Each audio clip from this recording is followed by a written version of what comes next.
We're back to the Middle Ages today, specifically to the Crusades. But the discussion should be strikingly familiar to regular listeners. The interplay of measure and countermeasure on the battlefield, the roles of speed, of logistics, the interaction between the political strategic level of war and the operational level, and of course, the endless complexity of the Middle East. Let's get into it. It is a prescription for war, this Iraqi invasion of Kuwait. December 7th, 1941, a date which will live in infamy. The bloody experience of Vietnam is to end in a stalemate. We continue to face a grave situation in Iran. We shall fight on the beaches, we shall fight on the landing grounds, we shall fight in the fields and in the streets. We shall never surrender. For more, follow School of War on YouTube, Instagram, Substack, and Twitter. And feel free to follow me on Twitter at Aaron B. MacLean. Hi, I'm Aaron MacLean. Thanks for joining School of War. I'm delighted to welcome back to the show today Nicholas Morton, who's Associate Professor at Nottingham Trent University in England. He is the author of numerous books. He's been on the show before to discuss the Mongols, and today we are going to discuss his book, which has just been released by Oxford University Press in paperback, The Crusader States and Their Neighbors. Nicholas, thanks for joining the show. It's great to be on the show. Thanks very much. So we've done one other episode on the Crusades. It was on Jerusalem with John Hostler. A really interesting conversation of sort of this various sieges and changes of control over Jerusalem throughout the Crusade period. But we didn't really step back too much and talk about the Crusades as a complex phenomenon. You know, I haven't done an episode on the totality of it. Your book really focuses on the 1100s, essentially the 12th century. But I thought on more than just Crusaders and Franks, but also all the other various important players in the region. All that said, could we start by stepping back? I think most listeners, sort of point of access to this period in the region will be the Crusades. They will have some notion that there were the Crusades. But if they're like me, I don't really know much more beyond that. I've never made a study of the military history of the Crusades. What were the Crusades? What are we actually talking about here? Okay, great. So the Crusades are a very strange phenomenon, and I've been studying them for getting on for 2.5 decades, and they're still a very strange phenomenon. What caused them? There's a whole series of different threads to that. One thread is that the Middle East suffers an enormous invasion from about the year 1000 onwards, as groups, as Turkic communities, nomadic communities, move into Persia and then sweep west into Iraq, and then ultimately, by the 1070s, into Syria, and then advance north into the Byzantine Empire. And in doing so, they place the Byzantine Empire, which is literally the Eastern Roman Empire, under an enormous amount of pressure. And they take a great deal of territory in Anatolia. That's what will become modern-day Turkey. And they also pose a risk to the pilgrim routes to Jerusalem. So obviously a lot of people are asking the papacy to do something about this double crisis that's taking place in the Middle East. At the same time, you've got a pope who is very aware that the south of France, and he's from the south of France, is going through a period of intensive low-level warfare. Knightly families fighting amongst themselves, and of course that violence is seen to be deeply sinful. So something has to be done about that. And at the same time, he knows that there is an anti-pope looking to take power from him. So whichever combination of these factors it was, and it's not clear what combination it is, he dispatches an enormous army to the Middle East, or he calls for one, and perhaps more surprisingly, huge numbers respond to that call. And then the armies that he unleashes do something that they shouldn't have done, which is that they are militarily successful. So a bit of context here. Western European armies in this era are not particularly effective, and they're not particularly large. They don't have advanced logistics. They can't carry food for more than a week or so. They're used to fighting small-scale wars against enemies who are probably no more than 50 or 60 miles or an equivalent away. Small armies, farming families. They can't be away from their fields and flocks for too long. So they're totally inappropriate for fighting a war well over 1,000 miles away with the intention of taking and holding Jerusalem, and other cities in the Middle East with virtually no way of then receiving additional support from Western Europe. So it really, really should have failed. But it didn't. And that then sets up an incredible phenomenon, which is that the First Crusade advances into the Middle East. It wins battle after battle against Turkish armies, and these Turkish armies themselves are invaders into the region, having advanced out of the Central Asian steppe several decades previously. But the Crusaders win over and over again, and then take a series of cities in the Middle East, most notably Antioch, Edessa, and Jerusalem. And they conquer Antioch and Jerusalem with a pair of very bloody massacres, which are very well known today. And on that basis, again, equally improbably, they set up a series of states, a series of territories, again, hundreds of miles over the sea lanes back to Italy. They really shouldn't have worked. And in fact, there's actually a Muslim author at this time called Al-Salami who says, we should be hitting them with everything we've got because they're very few in number, they're a long way from home, and they've got virtually no horses. And yet somehow this phenomenon of the Crusader States survives. And so working out from Jerusalem, Antioch, and Edessa, Crusader armies, or I'll be calling them Frankish armies from now on, that's a sort of generic term used in the Middle East or Western Europeans, they create a series of territories in the Middle East which grow and expand over about 30 years or so, and by their height, they're amongst the most powerful territories in the region. So that's a sort of whistle-stop tour of the First Crusade and how it set up the Crusader States. No, that's super helpful. And you say in the book, you do a really, and by the way, it's really well written. I recommend. A lot of books are full of interesting and important information, but are actually not pleasures to read. Your book is both the former and the latter. Thank you. And you do a really interesting job of outlining the remarkable ethnic and political diversity of the region, the Arab tribal control of different areas that's sort of a hangover of the Abbasid Empire. And, there's a lot going on. But then you make this sort of headline point, which I thought was really intriguing. And I'm going to ask you to explain what you mean. That what really is at work here is a war between not Christians and Muslims, but Franks and Turks. What do you mean by that as an organizing principle for understanding the conflict?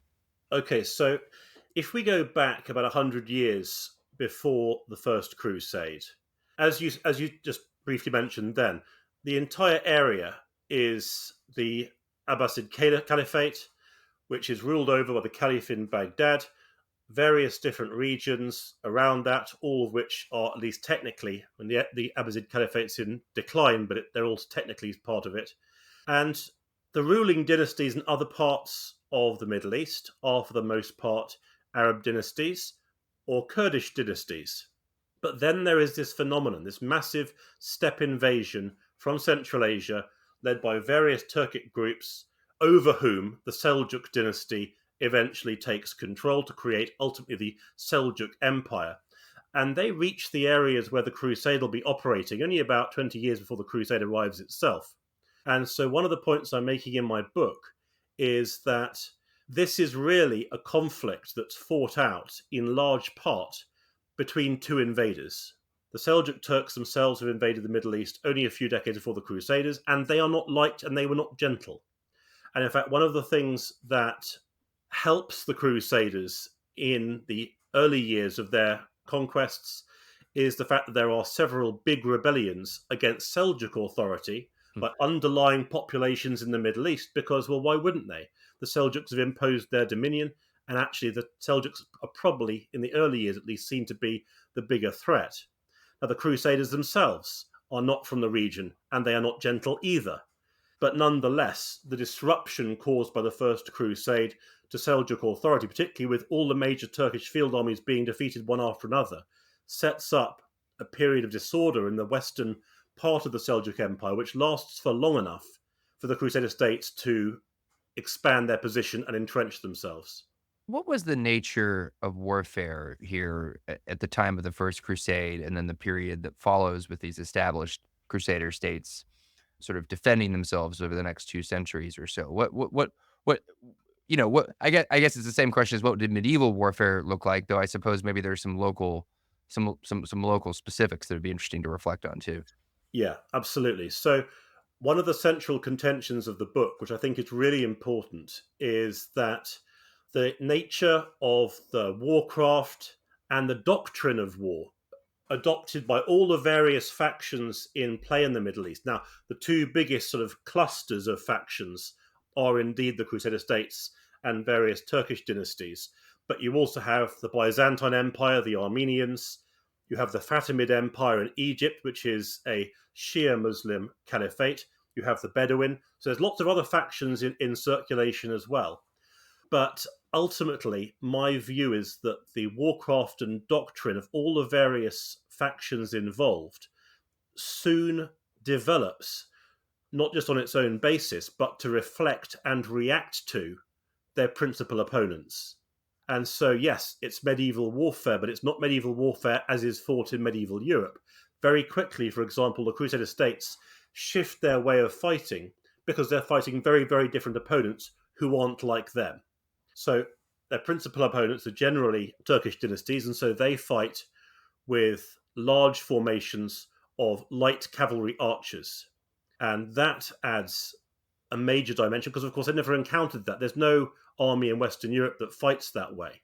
In Western Europe, they're agricultural armies, which means that essentially it's strong farmhands who occasionally fight, led by aristocratic elites in chainmail and on big war horses. Now, that's an oversimplification, but that is the basis of it. Very, very different to Turkish forces. And so the Turkish forces have to adapt to highly disciplined formations of infantry with big shields, chainmail armor, and crossbows and spears, backed up by small but very powerful formations of heavily armored knights. On the other side of the battle, the Franks have to adapt to very fast-moving, very mobile Turkish forces. And it's not just the tactical scenarios raised by that, it's also the logistical ones. Frankish armies need wagon trains, and they need water, and they need grooms. Each warhorse needs several grooms to look after it. There's a lot of logistics and support that goes into a Frankish army, which makes it vulnerable. Turkish armies aren't the same. They will often bring flocks and herds with them. They're self-sufficient. They're also a great deal more mobile. So where a Frankish army will typically be led in sort of what to a Western eye will seem very conventional, by a single commander sending out messengers and raising and lowering flags to give instructions to the various wings of the battle.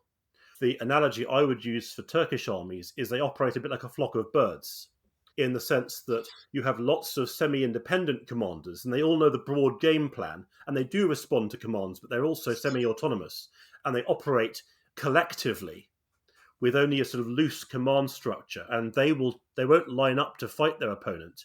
They'll circle round them, they'll attack, they'll pull back, they may wait for a couple of days before resuming the attack, but it's a very different conception of warfare to that of the Western European knights and infantry. And so both sides have to work out how to deal with the other side. Well, let's talk about that and how that iterates. This is really fascinating. And if all I knew was what you had just described, and all other things were equal, these two forces are encountering each other on flat, open terrain, et cetera, et cetera. I think I would choose to be the Turks.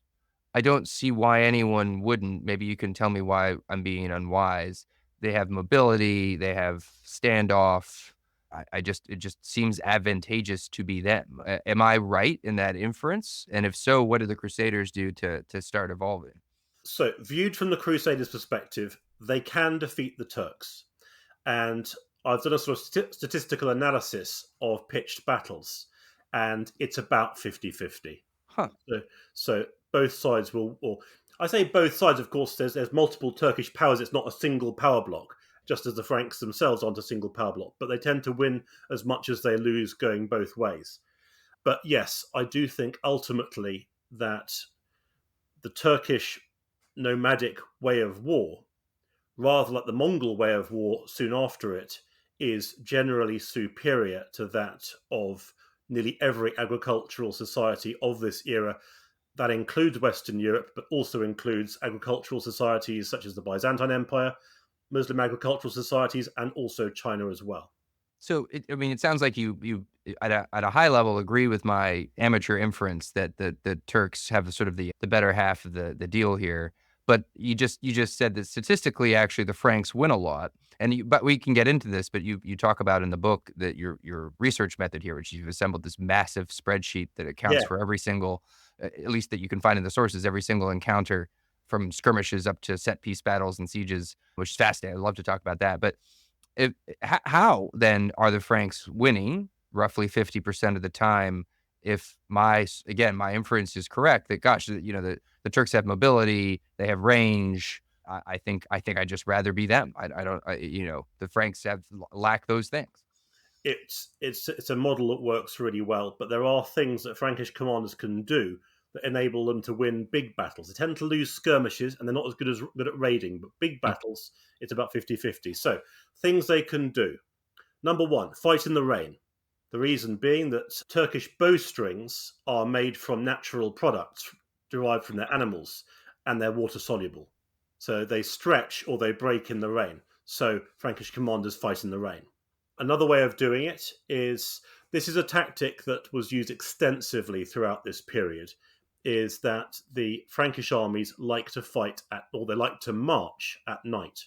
So what they would typically do is that the day before the battle, they might be 30 or 40 miles away.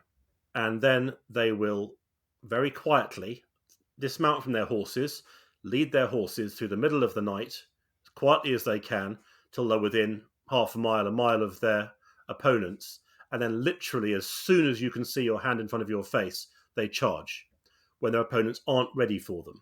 And in that way, small numbers of very heavily armoured Crusader knights can defeat very large armies of Turkish light cavalry. And as soon as they get into hand-to-hand combat, the Frankish knights tend to win because their horses aren't armoured, but they're very heavily armoured. And Turkish mounts are often not shod. And of course, horseshoes are needed in order to carry a heavily armoured rider. And so for the most part, they're much lighter, which means that in hand-to-hand combat, in the early years at least, Turkish forces don't fare well once they get trapped in hand-to-hand combat. Their strategy is to avoid hand-to-hand combat and to continue to harass Frankish armies with massed archery. That's their main strategy. Although this is one of the adaptations, because all these armies are adapting to each other all the time. And one of the Turkish army's adaptations is to begin to develop their own formations of heavy cavalry. Incidentally, another interesting way of defeating Frankish knights, which is used a couple of times, is to fight on muddy terrain, because the Frankish knights sink and the Turkish warriors don't. So again, the use of landscape and weather can be very important, and indeed the hours of sunlight and darkness. So does what you just outlined there, the night marches, the surprise dawn attacks, things like that, does that imply then that the Franks have an advantage in terms of troop handling, discipline, leadership over the Turks? Not necessarily, but the Turks themselves have very little. I mean, the Turks do fight at night sometimes, but they have very little incentive to fight at night because, of course, they depend on archery. Yeah. And so it's daylight obviously is a better medium for them in many respects. When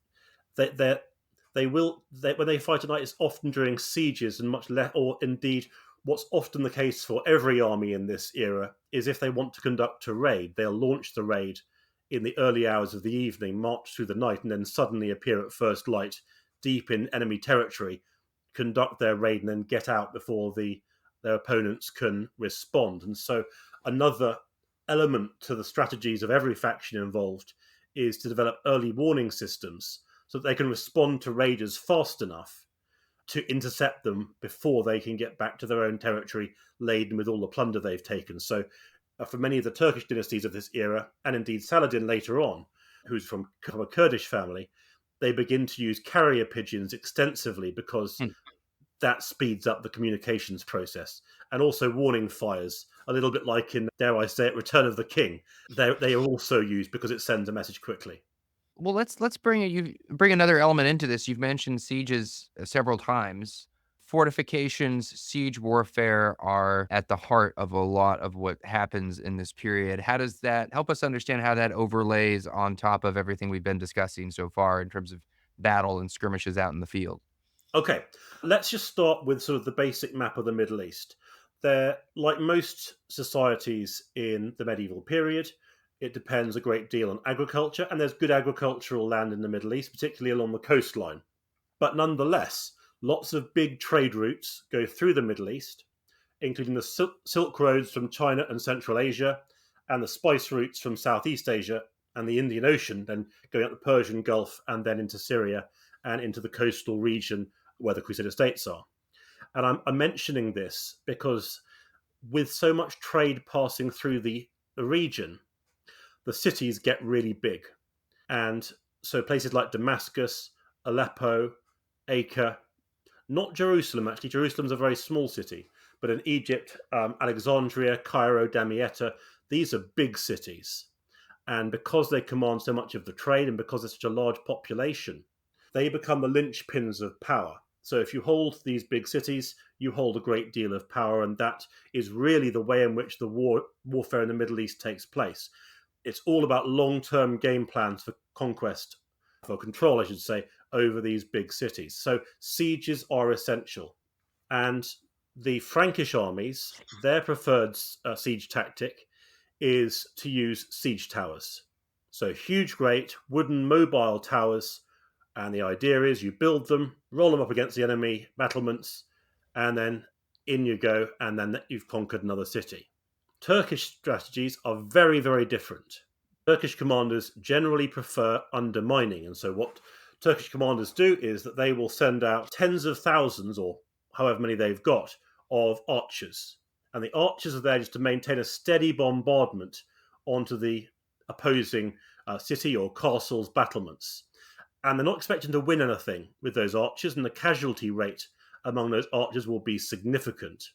But all they're trying to do is get to a point where they've exhausted the defenders' ammunition, or at least they've forced them to keep their head down, and then the miners go in. And the miners dig underneath the walls. They don't want to collapse the walls immediately. They want to prop the walls up with big bulks of timber until they've propped up a whole length of the wall. And then they fire the mine, burn the timber collapses, the wall collapses on top of it, and then the assault troops go in. And so it's very different ways of conducting sieges. It's not always that way, but that's the most common way of doing it. And again, it has to be said that the Turkish approach to sieges is typically more effective. And there's several reasons for that. You can undermine a wall and bring the wall down in a few days. There are certain examples. For example, in 1187, Saladin manages to bring down the wall of the town of Tiberias in a single night. Whereas if you want to build a siege tower, well, first of all, you've got to find the timber. And the Middle East, unlike the oak forests of Western Europe, isn't quite so timber rich. There's some good trees, but often acquiring the timber for the big corner posts of a siege tower is very difficult. And even if you do, it'll take you several weeks to build a siege tower, and then you've got to flatten the land to advance it against the walls. Siege towers take a few months to complete sieges if they are successful. So it's slower. And that means that where, for example, Saladin's siege tactics or Turkish siege tactics could get into a city in a few days, a couple of weeks maximum, it would take a few months for a Frankish army, which is probably too long, because the relief army will have arrived before that point. So this is principally a contest between Western Europeans on the one hand and Turks on the other. How does everyone else figure in? That is to say, I think in the Western imagination, from sort of child encyclopedia level understanding of the period, it's the Franks or the Western Europeans on the one side and sort of the locals on the other. It strikes me that the situation is more complex in reality. How do the Franks work with locals? Which locals tend to their side? How do the Arab tribes figure in? Just help us understand the complexity of this at a more political level. So in some ways, I've been a little bit oversimplified by reducing it to simply Franks and Turks. As you quite rightly point out, there are other factions involved as well, and there are underlying populations who have a stake in what's going on as well. The Fatimid Empire in Egypt is, as I mentioned, it's a Shia Muslim empire, and it has a very different form of army. Egypt is by far and away the wealthiest part of the Middle East, so they can afford to hire their warriors. So they hire large formations of Sudanese light infantry, Berber cavalry, Armenian archers, and some Turkish light archers as well as other Arab cavalry in addition. So they have various different ethnic contingents which together create their armies. And they're very large and very well-equipped armies, but they perform very poorly on the battlefield in this era, either against Frankish armies or against the armies of the Seljuk Empire and its satellites. And then you have the Byzantine Empire. Byzantine staged several campaigns into the Middle East, and they're similar in some ways to the Fatimid Empire, in that they have formations of East Roman or Byzantine or Greek troops, depending on what you want to call them, but they also have formations of other troops drawn from other ethnic groups, such as the Pechenegs, who are a Turkic community who live to the north of the Byzantine Empire. They've got formations of Western mercenaries, and they've also got the Varangian Guard, who famously are Viking warriors or warriors from the North Sea region who have a very fearsome reputation and become the elite formation in the Byzantine army.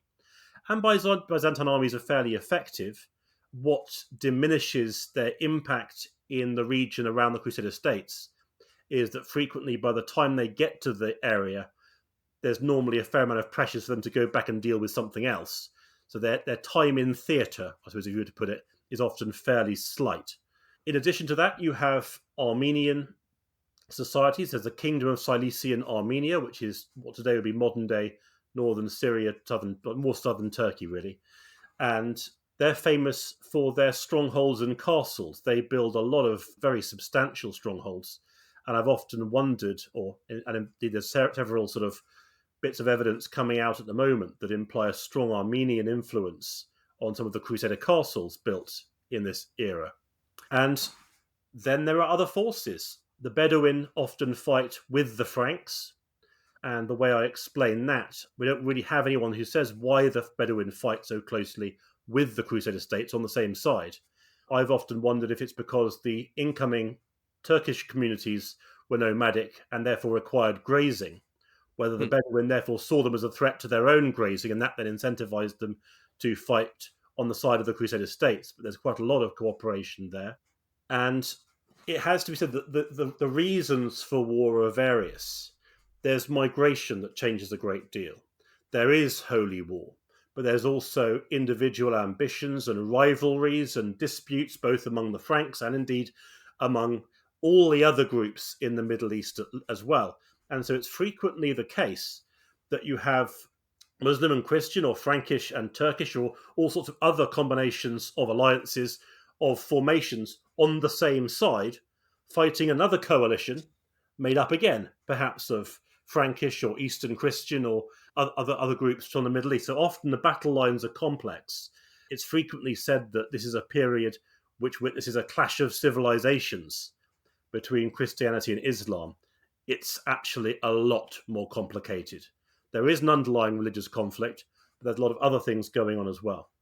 No, it's dizzying, and not much seems to have changed as far as the region is concerned. I still remember as a graduate student reading for the first time T. Lawrence's Seven Pillars of Wisdom, and I didn't know much about the Middle East. I was sort of starting my thinking about that part of the world.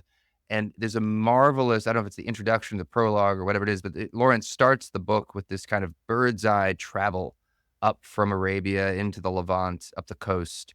And he's sort of naming and describing in this sort of beautiful prose the different communities and ethnicities and religious affiliations. And I remember being, and it was sort of the age of 20 or 21 or whatever, sort of being blown away. But I thought it was Muslims and Christians and Jews. I thought this was more straightforward. It's not straightforward at all. It's incredibly, incredibly complicated. It is. It's such a network of different communities. But in many ways, for me, that's what makes it so fascinating. Because you have these interactions. You have societies from the Central Asian steppe, the Seljuk Turks, later on the Mongols. You have interactions with people from Western Europe via the Crusades or through traders or merchants from Venice or Genoa or somewhere like that.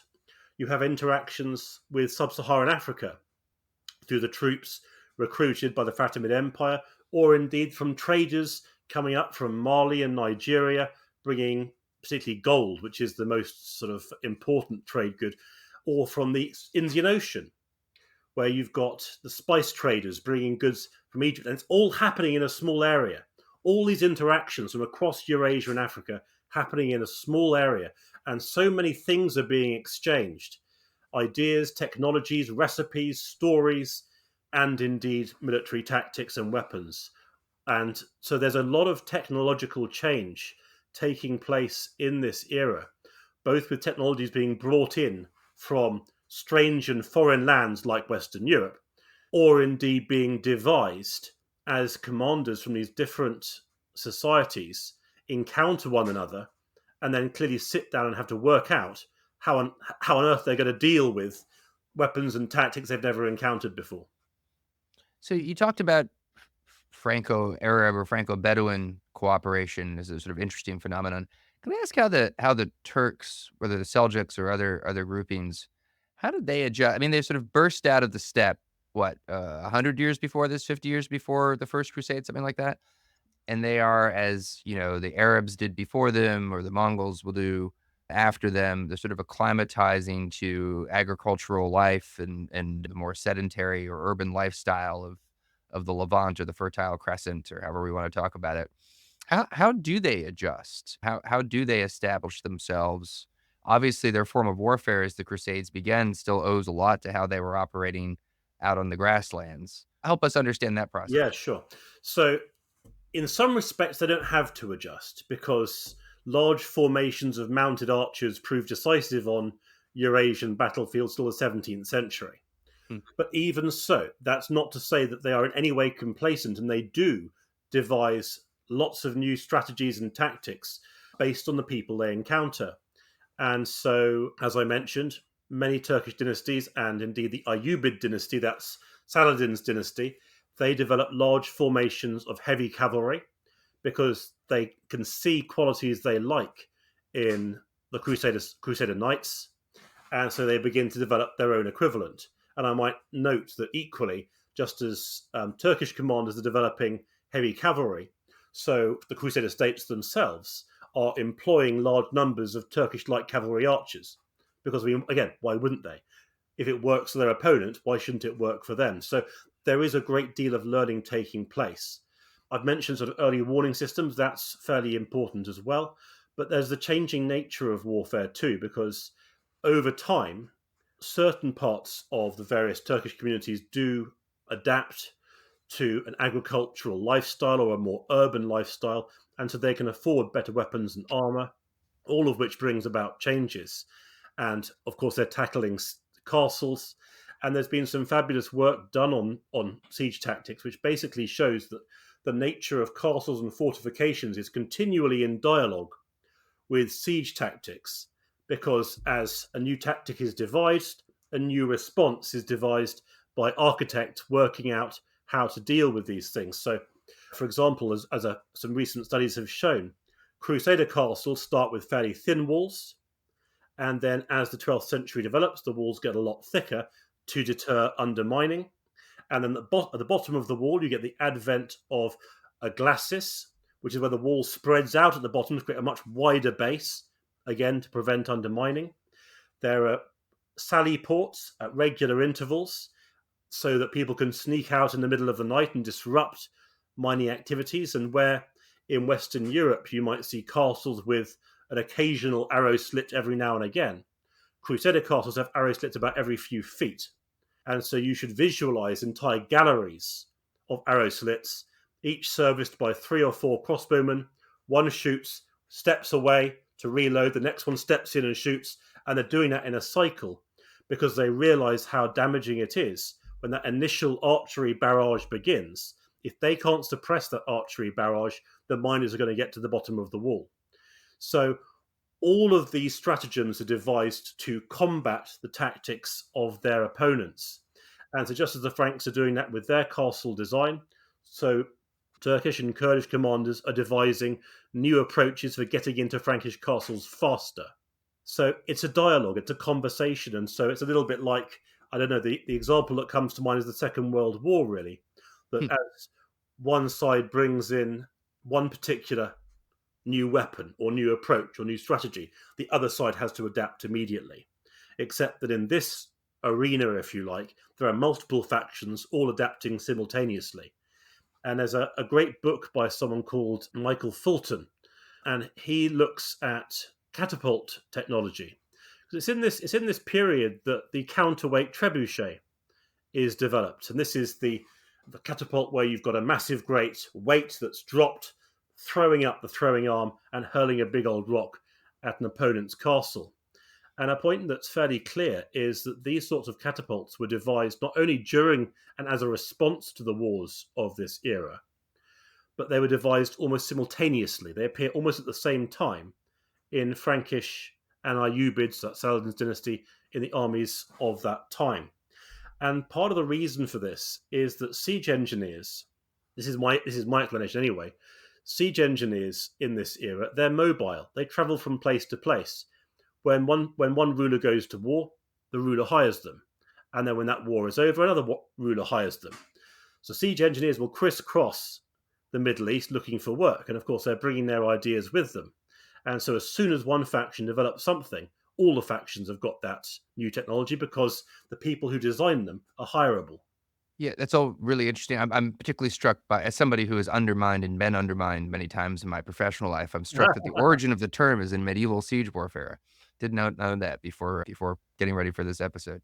Here's a sort of an unfair question, given we're talking about 200 years or so of history here for the core crusading period. But we've been talking mostly thematically so far. Could you give listeners just kind of a quick periodization, just a few minutes to help them organize in their minds, like what happens here? What are the major phase lines of this period, chronologically speaking? So the First Crusade happens, and to everyone's surprise, militarily it's successful. It establishes at least the origins of 3 Crusader states based around the cities of Jerusalem, Antioch, and Edessa. And a few years later, the Franks conquer Tripoli, which creates the 4th Crusader state. After that, for about the next 20 years until sort of the mid-1120s, the Crusader states expand significantly and very rapidly. And what facilitates that is that there is enormous infighting within the Seljuk Sultanate. And so the Seljuk Turks and their various satellite dynasties aren't able to concentrate on the Crusader states. They have many threats on many frontiers, and they're fighting amongst themselves. So that creates a sort of a vacuum which the Franks can exploit. As the 12th century progresses, so we're now in sort of 1130s, 1140s, 1150s, the implosion of the Seljuk Sultanate continues, and various other Turkish dynasties begin to take control across its various districts. And the most powerful of these, facing the Crusader states, is called the Zangid dynasty, which is founded by a very capable warrior and commander called Zangi, who creates a large empire in northern Syria and the Jazira, so that's the region between the Tigris and Euphrates rivers, and he poses an existential threat to the northern Crusader states and defeats one of the Crusader states called the County of Edessa in 1144 to 1150. Zangi dies and is replaced by his son called Nur al-Din. Nur al-Din continues to fight wars against the Franks, but also against many other opponents as well. So it's very rarely as simple as just being sort of Franks against Nur al-Din or the battle lines being drawn by religion. But matters take a big step forward in the 1160s. And in the 1160s, it becomes clear that the Fatimid Empire, which has been struggling for a long time, the Fatimid Empire controlling Egypt, is ripe for conquest, essentially. And this becomes clear when civil war in Egypt causes the various combatant parties to reach out for assistance, some to Nur al-Din in Syria, and some to the Kingdom of Jerusalem in the Crusader states. And so both Nur al-Din and the Crusader states send armies into Egypt, creating a 3-sided conflict between the Fatimid factions, Nur al-Din, and the Crusader states. And in a very convoluted series of wars, Nur al-Din ultimately wins. And the commander who wins in Nur al-Din's name is a commander called Shirkuh. And Shirkuh is significant partly because he conquered Egypt, but also because his nephew took power after him, and his nephew's name was Saladin, or Salah ad-Din, I should say. So Saladin then starts his career in newly conquered Egypt, and then a few years later his master Nur al-Din dies. Saladin spends the next little over a decade conquering his master's empire. So he spends much of his time fighting against his former master to conquer territories in Syria. But then by the 1180s, Saladin's built a massive empire for himself in Syria, the Jazeera, and his origin spot in Egypt.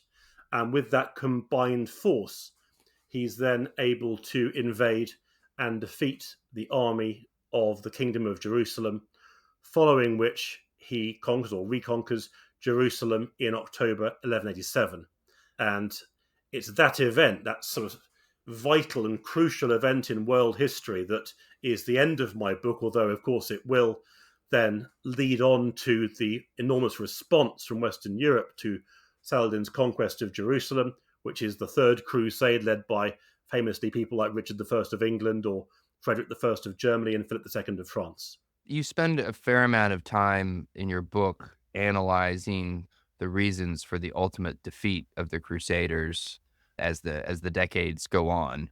Walk us through that now. Why after their surprise they meet with surprising success up front, they secure a series of communities, of states for themselves. Why don't they hold on in the end? Sure. So I'm frequently asked, could the Crusader States ever have survived? And of course, it's a bit of a unhistorical question because it involves speculation. We can never know. And in fact, I've actually written one article on one occasion saying it possibly could have survived, and one article saying it probably couldn't have, which just goes to show how undecided I am. But I think the main thing to be aware of is the reason for the initial success of the First Crusade and the expansion of the Crusader States, or part of the reason anyway, is that the Seljuk Empire, so the Turkish Empire, which spans from the borders of the Central Asian steppe all the way across to Syria, is embroiled in a massive civil war. And that takes their eye off what's going on in the Crusader States. And it's not just the Crusader States they're worried about. They're also worried about the Fatimids, the Byzantines, the Armenians, and indeed future waves of invasions out of the Central Asian steppe. So they've got lots of things to worry about. The Crusader States are just one of them. And in that environment, the Crusader States can prosper. But as these new dynasties rise, the Zangids in Syria, later on the Ayyubids, then resistance begins to consolidate. And as resistance consolidates, the natural strengths and advantages of the nomadic, or I call it the hybrid, nomadic and agricultural way of war, because by this stage, the various Turkish dynasties, yes, they're still fighting with light cavalry archers like their forefathers did in the Central Asian steppe, but they have adapted to an extent to agricultural practices as well. Their natural advantages begin to show. And I think it's a little bit simplistic, but in many ways, those advantages can be reduced to a single word, and that single word is speed. The armies of the Seljuks, the Zangids, the Ayyubids, they all fight the same way, like cavalry archers with a mix of heavy cavalry. They're faster, they can raid faster, get out faster. If they're defeated, they can withdraw faster. If they're victorious, they can follow up on their victories faster. Whereas the Frankish armies, most of whom are on foot, if they're defeated, they get slaughtered because they're on foot and they're being chased down by light cavalry. If they're victorious, they can plod towards an enemy town if they want, but the chances are that their opponent will have regrouped and be re-attacking them before they've got very far. So even in victory, there's not much for them to gain. And then in siege warfare, again, it's often the Zangids or the Ayyubids who prove to be faster. They can get inside the walls quicker than the Franks with their siege towers. So a lot of this comes down to speed. And in nearly every scenario, it's the sort of Turkish template armies that are faster. They move faster, they react faster, they're faster on the battlefield, they get into cities faster. In combat, it can be won or lost either way, and the Franks do have adaptations. I mentioned night marching, for example, but ultimately those adaptations aren't enough to tip the balance. So we've been talking about a region this entire time that, of course, is at war as we speak. And we've done numerous episodes on the show talking about the ongoing multi-front war that Israel is fighting. I mean, ultimately against Iran. So there's sort of echoes, obvious echoes from the Crusader period to the period of the present. Do you ever reflect in the course of your work about continuities between your period and the present day? A lot of military officers listen to this show. We're obviously paying attention to the region. Some of them are in the region. What are your thoughts, if any, on what does this all mean for 2024? On one hand, I have to start any answer by pointing out that this is not my expertise, and so I can throw out some ideas, but this isn't this. There are people way more qualified and experienced and knowledgeable about this than I am. And obviously, what's going on and the endless cycles of conflict is tragic at the moment. But I think for anyone trying to understand the Middle East, the one thing I think I can safely say is this, and that is never fall into the trap of thinking it's simple, and never fall into the trap of thinking that the reasons for conflict are simple. There are, and I think it's safe to say there still are, so many different motives and objectives and different communities and faith communities and ethnic communities, all of whom are in play simultaneously.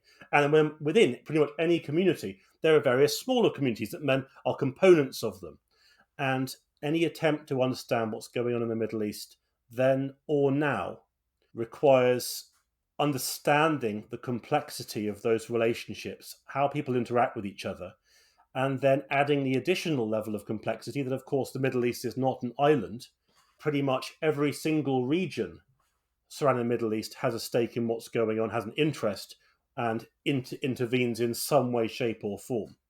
And so those interests have to be involved as well. So I think that any attempt to understand what's going on in the Middle East requires embracing considerable layers of complexity and being ready to listen way more. Listening is so important. It's listening to what people are saying and taking them seriously when they say it. Understanding what they're trying to achieve and how they're trying to achieve it, not presuming anything, and then trying to understand how that creates a network of interconnections. And then perhaps you're at a starting point for getting to grips with it all. And it's not just the layers of the different communities and the religions and the different families and interests involved. It also has to be pointed out that all of this is taking place over an enormously historic region. There are battles and disputes and arguments taking place within a few hundred meters of Phoenician ruins or Roman ruins or Greek ruins or ruins from the period of early Islam or ruins from the period of the Seljuk Turks or Crusader castles or Armenian castles or the list is virtually endless, but I think it's not a very complex point to make, but the point itself is complexity, really. But I think it's a wise one. I remember thinking as I was leaving Afghanistan after a normal Marine Corps length of time there that I would sort of flatter myself and say I understood about 5% maybe of the political dynamics of my little neighborhood, my district. I mean, who hated whom and who loved whom. There was more of the former than the latter, and why. Maybe 5% after 7 months on the ground.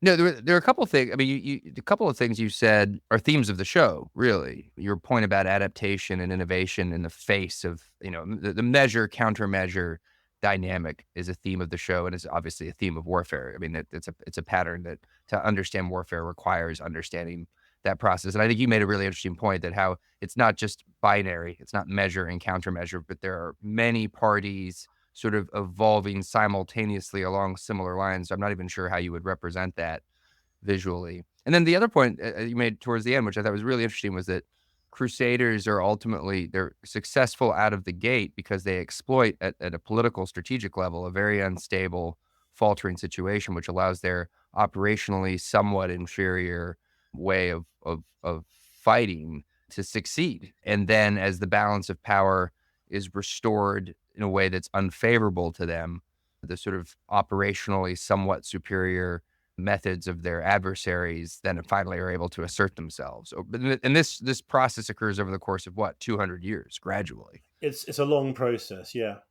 I think another reflection I've got that people interested in sort of military history or military events. I keep coming back to it in my mind. I haven't quite sort of crystallized it, but it's in modern day warfare. We talk about systems where all the various aspects of the battle zone are interconnected, generally online, although through other connections as well. And you've got logistics bases, and you've got trucks, and you've got ships, and you've got planes, and they all work together as a sort of system. I think that one of the things that the period I'm studying really brings out, it's a quality that my instinct is I don't see it quite as much in sort of modern approaches to warfare, certainly not warfare on a large scale, and that's fluidity. So much of the warfare that I've studied when looking at the Seljuk Turks or the Mongols, they're incredibly self-sufficient, they're incredibly fluid, they move very easily. Their systems are fairly simple, but they're incredibly effective. And it's that ability to be mobile and self-sufficient, to operate in a chaotic zone where you simply can't establish routine channels for reinforcements or supplies or whatever else it may be. It's that fluidity in a chaotic landscape that seems to win. And it wins over and over again in the medieval period. And it's I haven't quite crystallized where I'm going with that, but it's something that I do think about. No, it's fascinating. I remember talking with you when we talked about the Mongols, about how the Mongols were also a fascination of John Boyd's, a sort of controversial American theorist. And I think he would have enthusiastically participated in this conversation about fluidity with you. Well, when you crystallize it a bit more, let us know, because I would love to go into that with you. But this Nicholas Morton, associate professor at Nottingham Trent University and author, most recently, of what we've been talking about today, the Crusader States and their neighbors, a military history, 1099, 1187. This is really, really interesting, Nick. Thank you so much. My pleasure. Thank you so much, you. This is a Nebulous Media production. Find us wherever you get your podcasts.